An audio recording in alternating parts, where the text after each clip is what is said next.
Hey everybody, welcome back to another video, and today I am talking to crypto trader extraordinaire, Leanne. Hi. Thanks for being here. Welcome. Welcome to Bali. Yeah, thank you. We've been having a blast the past few weeks, Yep. traveling around, talking to different traders.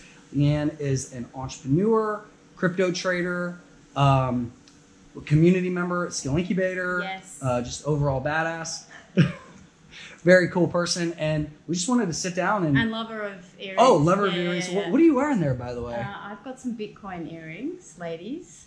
A gentleman, you might want to buy them for your ladies. So Yeah. we'll stay tuned for that. I love it. Yeah, They yeah. were a hit at the crypto conferences. Yeah, right? yeah. I went to one in Singapore, and they were just, whew, where did you get these earrings? I'm like, Bitcoin earrings.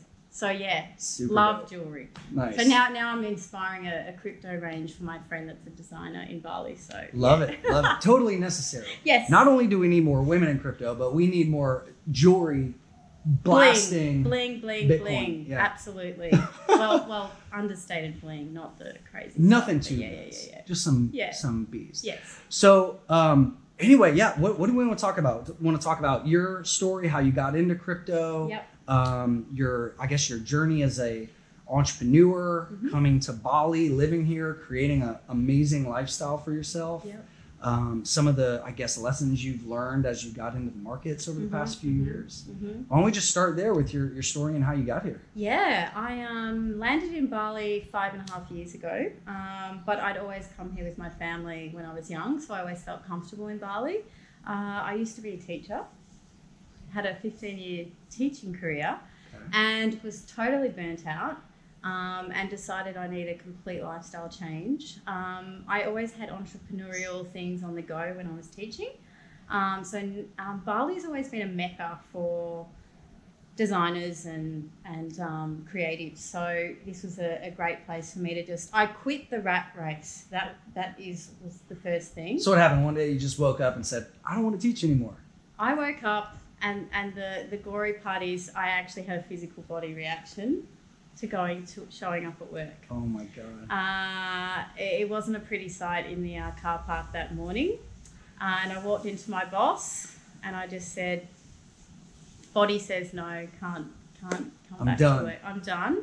And I'd had some things from my past that were pretty life-changing that I hadn't dealt with. So I just needed space and time and a complete lifestyle change. I needed to not have a mortgage. I needed to just escape. Just sell it all, get rid of everything, and come to paradise. So that's what I did. Nice. Within 3 weeks, I had packed my life up into boxes, 6 boxes, put them in my parents' garage, got rid of my place, got on a plane, and just plonked myself here. Nice. And I actually started a store I was a handbag shoemaker, designer, jewelry, all of that shebang. Which I'd always had that business, so it was a natural progression for me to start my own store. And that was great for a while, but it things are not always perfect in paradise. So there was a few business things that happened that I learned from that I ended up closing that business. And then I've had some other travel businesses here, and I've always had fingers in pies, and I've renovated villas here and had income coming through villa rentals and exciting things like that. So you've had your hand in a little bit of everything. Absolutely. Nice. Fingers in lots of pies. So would you say that that was the right decision to quit the rat race, come here, and despite the ups and downs, it was the right move for you? Yeah. Well, that's the start of the mental game for me, because moving to Bali, I knew I'm not going to make friends. I possibly will not have friends for a long time. Yeah. So moving countries is like one of the biggest things you can do with your life. Yeah. Completely new set of people, new rules. Completely new rules. Yeah. Cultural aspects, laws that are different. So before I actually stepped foot on that plane, I said to myself, you're going to get homesick. You're going to wish you never did this at times. You're going to miss your friends. You're going to miss your family. Can you cope with that? And the answer was yes. You've dealt with a lot of things mentally. Yeah. So when you visit those emotions, you're going to remember. So you that. prepared yourself. Absolutely. For it. Yeah. So when I did have those moments of, oh, I miss my friends, and I'd be lonely, I would have strategies in place to deal with that. Go to the beach, get out there and meet people at restaurants or whatever. And yeah, I always like, you knew you were going to feel this, you're not allowed to feel sorry for yourself, so get on with it. So I think my first year in Bali, I didn't really have that many friends, which is an interesting thing to be in a new country and be in your own company for that long. Yeah. That's a hard mental feat. And now it feels like you know most people. I know everyone in Bali now. It's a complete opposite now. I know everyone. You are like the socialite, yes. and the Miss can connect you with anything that anybody needs. Absolutely. I'm definitely a great connector with people, and yeah, just about anything that people want. I need to speak to this person. You need to speak to this person. Yeah. So, yeah. Very cool. So you came here, you set up some businesses, you had some ups and downs. What's your genesis story into crypto? How did you first hear of it, and what does that look like? Yeah. After my first business here came to an end, I was searching for something, and I wasn't sure what that was. And some friends had come from Melbourne to visit me, and they were staying at a hotel. And I was watching these people crawl out of their hotel rooms at 2:00 in the afternoon, and they looked really tired, but they looked really intriguing. And I thought, what is going on with these people? And I watched them. And then one day I just walked up to them at the pool and I said, what do you guys do to this woman in particular? Her name was Amanda, actually. And she said to me, we're traders. What do you mean? She said, oh, have you heard of the thing called Bitcoin? And I'm like, yeah, I think so. And then I got talking to them more and more every day. And her partner said to me, why don't you go and find out a bit about it and come back tomorrow and tell us what you found out. So that night I just went home and I went down the YouTube rabbit hole. Nice. I didn't sleep. It was 6 hours on YouTube. And the next morning I went back to them and I said, this is what I know, tell me more. And he said, wow, he said, you've got a brain for it. Let's see if you can do it again. Yeah. So I just kept going, and every day I was asking questions. And I stayed in contact with them, and that's when I decided this is for me. I can't get enough of it. But I was pretty committed to learning. So it was a natural progression for me to do a course. And it was a matter of finding what fitted me the best. And that's when I came across your videos. Sweet. And I'd seen quite an extensive array of videos, and there were people that I didn't gel with, but I kept coming back to yours, so I decided to do your course. And I thought that if I was going to get into the crypto game, I needed to have my game on, because I didn't want to just flail around. Winging it. When we're dealing with capital and money, I didn't want to do that. So I spent 3 months pretty much dedicated to learning about crypto, locked myself away. Friends would be like, where are you? I'm like, oh, I'm studying. I didn't tell anyone what I was doing, actually. I was kind of in a little secret bunker mode. And I finished the course, and it was around November 2017. Okay. So right during the crash, So Leanne goes in, and obviously we all know what happened then. I was printing money, and that's an awful way to start your trading life. You're like, wow, this is like shooting fish in a barrel. I'm just going to make endless amounts of money all the time, and markets will just keep going up forever and ever. And I'm a genius. The trading course is amazing. I'm executing things. Oh, look, printing money. I actually was following a lot of the steps, which is fantastic. But the one thing which Chris and I have spoken about is the emotional aspect. Until you've lived it, it's theory. And, I'm a smart woman. I thought I've got all of that nailed. But no, the big, fat, greedy monster got involved. That was an interesting emotion to deal with. FOMO, all the things. It's interesting, right? Because like I do a lot of videos talking about the mental side, obviously, and it's like most people that haven't traded go, oh, you know what? That's not that important, right? I can handle it, right? But until you actually go through that and you go, whoa, I didn't know that was inside of me. Right? Like, it's scary. So how did you respond to that when that hit you and you're like, oh, I actually did that? What did you do? What did that look like? It's so interesting because I followed all of the rules. I cashed out. I went into profit. And part of my health problems, which is why that might come later, why I'm sticking with trading, was I suffer from migraines. And because I was day trading and 24-hour trading, I started to get really bad migraines. And combined, not being on your game health-wise, FOMO, greed, all of that was a hot mess for me, just reinvesting everything I just made straight back in because I hadn't seen the full market cycle. And I dumped everything back in without really thinking it through. And when I realised what I'd done and everything started dropping, I was so ashamed of myself. I'm like, how could I make those mistakes? And then it almost perpetuates itself because then a little bit of revenge trading came in, and that one was visited. Then it's the cycle. And at some point that has to stop, and you need to start again. Reload, stop, move away, analyze everything that went wrong, which is what I did. Well, and I commend you for admitting this and talking about it, because a lot of nobody wants to talk about that side of it, right? Everybody on social media is a damn genius. Everybody on Twitter is just trying to one up each other and show each other how smart they are. But when the markets drop, it's like crickets, right? Absolutely. And even when the markets bounce, all the people that didn't get back in all of a sudden become like salty haters, right? And I think it's so important to talk about this because every single trader I know has gone through this. Stock traders, futures traders, crypto traders, like until you go through the euphoric times and the down times, like you can't really call yourself a trader because you've only experienced one side of it. Exactly. Right. So so you started off with euphoria, then very quickly, like a couple months after that, you experienced the extreme downside. Absolutely. Depression. Where would you say you are today, and what does that look like? What have you learned? What differences do you notice in yourself? I'm gosh, I've come such a long way. I was telling Chris earlier that I had really taken this bear market by the horns.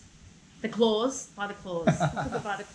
And I went into complete self-analysis. I dedicated the last 2 years to learning. That was my job, my full-time: analyze, learn, get better, revisit. And I just is it Jesse Livermore that wrote Reminiscence of a Stock? Reminiscence of a Stock. I was just reading this the other day, and in that book it says that a trader never makes the same mistakes twice, but he'll visit the cousins, the aunties, the uncles of the same mistake. So it's little variations. So I do find that that's probably where I'm at, is just getting the little tiny reminders of the big lessons that of course aren't as damaging anymore. Where am I today? I try not to day trade. I will day trade if the condition... I did a scalp the other day, a scalp trade, and the condition was perfect. It was a breakout trade, which I learnt in the course. And every condition was met. It was a yes, no regrets, in I go. I will only do that now if the conditions are perfect. Every time I try and push the market to what I'm feeling like, and then the over trading thing steps in, and you get on the wheel of needing to place a trade rather than letting them come to you. So I do catch myself still in those moments. I think last month I caught myself over trading. I was trading more, profiting less. Okay. Instead of the opposite way around. Trade less, profit more. So I guess I'm still refining what actually works for me, and what's working for me now is to take the bigger swings. So I'll visit the 4 hour to the daily charts now and try and completely stay away from low time frames. I want a trend ride. There's too many things for me to enjoy in Bali to be stuck to a computer all day. Absolutely. And it causes migraines.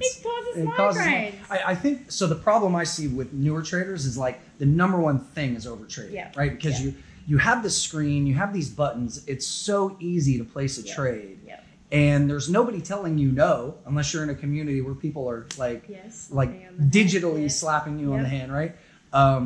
So what do you think causes that need to overtrade? It becomes almost, I would say, an addiction.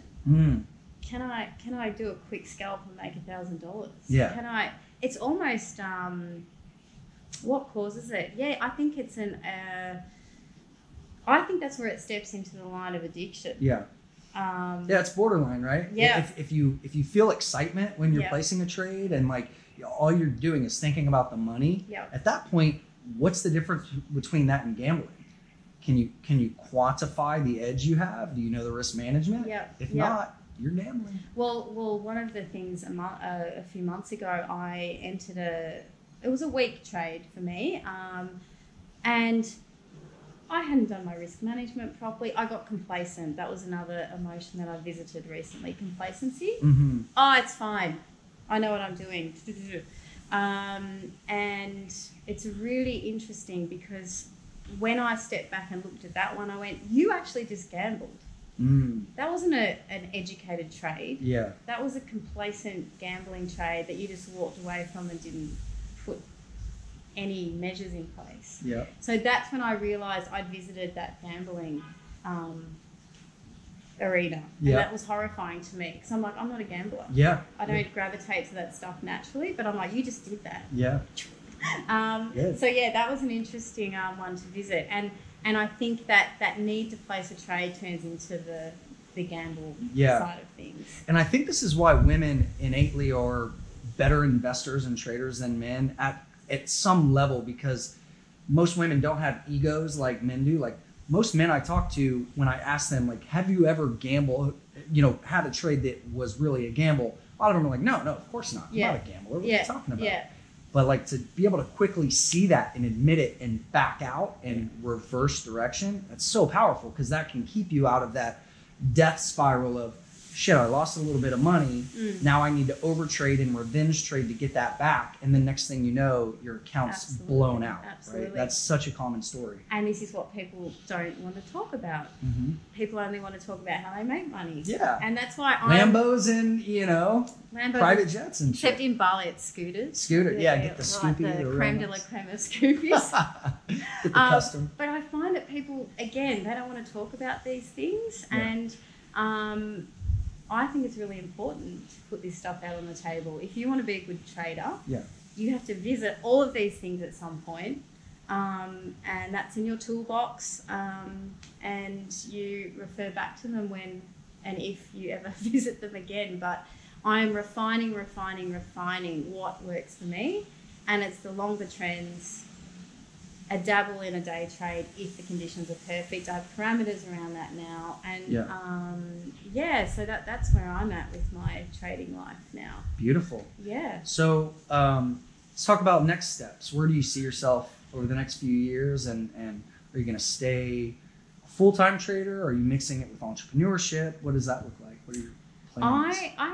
I kind of have a 2-year plan with my trading.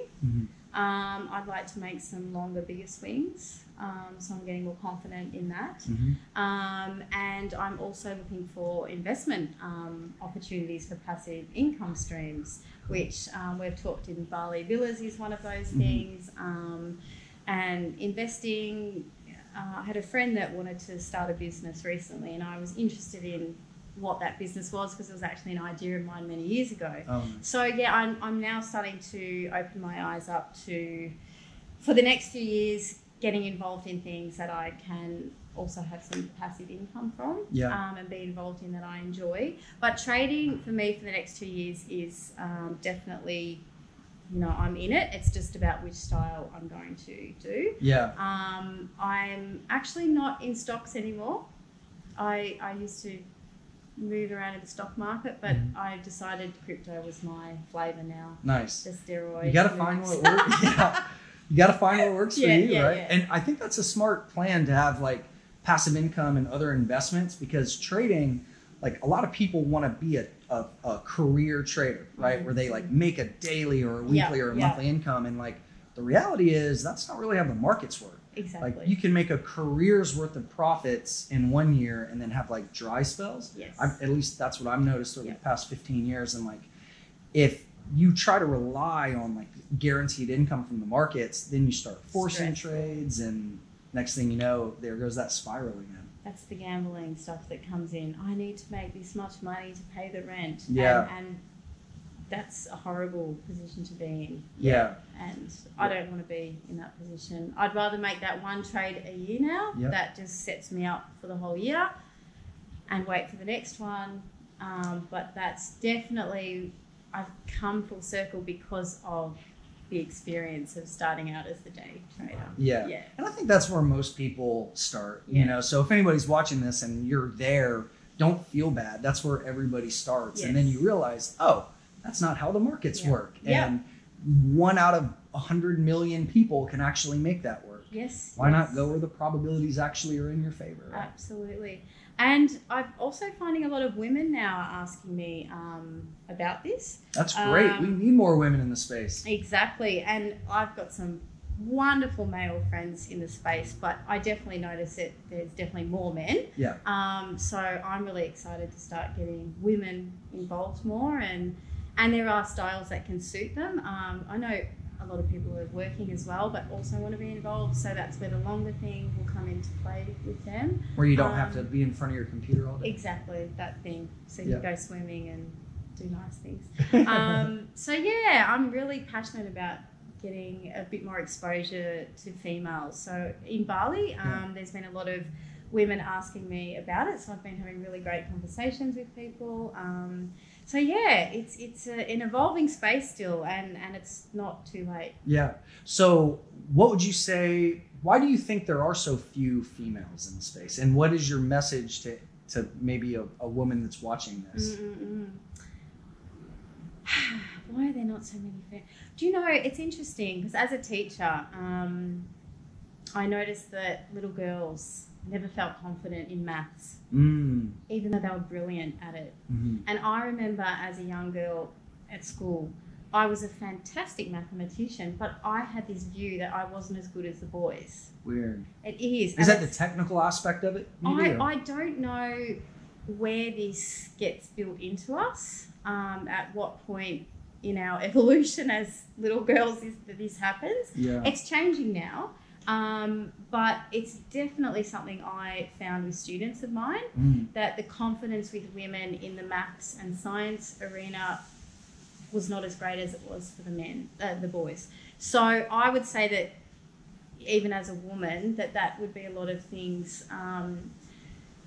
Women and their finances, they don't feel empowered in that space. So, so I think it's so much bigger than this conversation, but I think it definitely starts from when we're young. Yeah. I had a father that raised girls that were very independent. So even with an independent woman like me, I still had those feelings of doubt in the maths and science areas, even though I was great at it. So anyway, so I think it's something to do with confidence, and, you know, professions that women are in, and also, you know, having other responsibilities, and that's really hard. Any man or woman that's got families and things like that, they don't want to see it as gambling and losing their money, but it doesn't have to be like that. Yeah. That's a good point. And I know Nikki's done a lot of research on this with how underinvested females are, and how that there's actually a shift and a swing in that direction to try to get more females into the investing space. So absolutely. I think that's great. And I think it's great you're spreading the message of not only Bitcoin, but investing in general. Yes. And that you can do it. And conversations about money. Yeah. I mean, I know countless women that had no idea what was even in their joint bank accounts or things like that, or in their own bank accounts if they were single, and how interest can work for them. And it's just those really basic fundamentals about how your money works for you and how it needs to keep moving, which I'm really, excited to start sharing with women. Awesome. I think men have a natural curiosity too towards that sort of thing, whereas maybe it's not such a curious interest for women naturally. But I'm finding that's changing now. Awesome. So, awesome. Yeah, I'm happy Well, to what see that message change. would you say to any women watching this? Get down the YouTube rabbit hole. That is an amazing thing. And start having conversations. And sometimes, Chris, conversations about money are really hard and awkward, and they're embarrassing to look at sometimes your finances. And I know with one particular friend, it was humiliating for her to actually admit, oh, I've got credit card debt. Oh, I've got this. I haven't looked at this. But it's not embarrassing. It's empowering to be able to go, this is where I'm starting from, and these are my goals. Absolutely. So I would encourage any woman that's interested in, building investments and trying to figure out how their life could look different than it is now, to start having those conversations with women that are already involved in that space, crypto, finances, stocks, anything like that. So, Perfect. Yeah, I agree. I mean, it's better to start today than to just go, you know what, it's overwhelming. I can't think about it. Like, just take action. Yeah, and being honest. I've just been honest about how I was a wrecked pleb, do we want to say that? She knows the lingo, yeah. So being honest is the first step. Yeah. Really accepting where you're at, Yep. and being able to talk about that with the right people is, I know Nikki is in that field too, and I'm sure she would say the same thing, that once you admit where you are, you can move forward from there. But if your head is still in a bucket of sand, I don't have credit card debt. What are you talking about? Yeah. No, minimum payments. New shoe fund? Yeah, wow. Yeah. Yeah, no, that's great. Well, thank you so much for sharing your story. Is there anything else that you want to say to the general crypto community, or any other ideas that you want to talk about? The crypto community. I'm just loving meeting everyone in this space. I've met a lot of people in Bali. Yeah. I've made some really great friendships here, and I just love it. And I can't see myself out of it for a while. So if you're not involved and you want to be, get onto it. Trading and learning how to invest in crypto has been a magnificent learning journey, and you meet amazing people. And for me, meeting amazing people is just as good as making a winning trade. Like, I think it's fantastic. So it's an interesting time to live, right? Like, talking about redefining what money is. And I did a little tweet storm the other day, just airing some frustrations about like the currency system here, right? With the ATM skimming and the scammer money exchanges, and just the massive amount of cash you have to carry around. Like, how much millions. Millions of rupiah. Like, how awesome would it be if you could just have a QR code, little wallet, and everybody uses the same currency? Like, the traveling definitely. It's the possibilities for digital money is just amazing, because yes, you literally carry millions in your pocket here. You are a millionaire for a day, and it's annoying. Yeah. And it's a little bit archaic. And, it's like the biggest bill is like $7 US, basically $7. Yeah. So you have to carry stacks like this. Stacks of 100,000. Yeah. and it's frustrating. So yeah, I'm definitely, especially around Asia and developing countries, it's interesting to watch how money is transferred, and it's needs changing. Yeah. I know it's growing quickly out here, the crypto space, and like, you're a driver of that, and that's also why I'm here to see what I can do to help. So, Yep. Thank you so much for sitting down with me. It's been a pleasure. We're sweating up a storm here. I don't know if you can see it, but I'm like super bad. It takes like 2 minutes for me just to start becoming drenched out here. Yes, we need to go for I love it. Yeah, that's why every villa here has its own pool, and the beach is like within a stone's throw. Yes. It's the rainy season is nearly happening, and it's the build-up. The silly season, I was telling Chris, it's starting to get hot. Yeah. So I guess we're gonna go explore, maybe get some food, and thanks again for being here. No problem. Thanks, Chris. Bye. I'll see you guys.